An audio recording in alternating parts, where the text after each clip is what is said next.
Hey guys, today we have the Ameritron 811H on the bench for repair. Came in with low power out and a variety of other things wrong with it.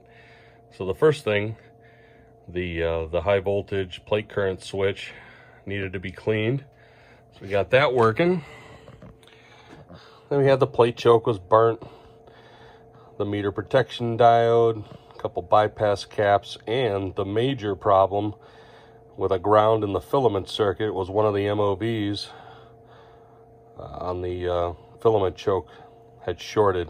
So I don't know if this thing had a flashover on a tube or a lightning strike or what, but you know, had to take the whole back of the amp off and pull the board out to replace all those components down deep inside there, which was no simple chore.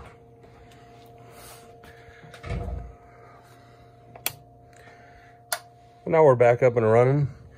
Does about 800 PEP out on the bird and peak envelope power, so worked out really nice. Had 4 new 811 tubes, and she's back in working order, so moving on down the road.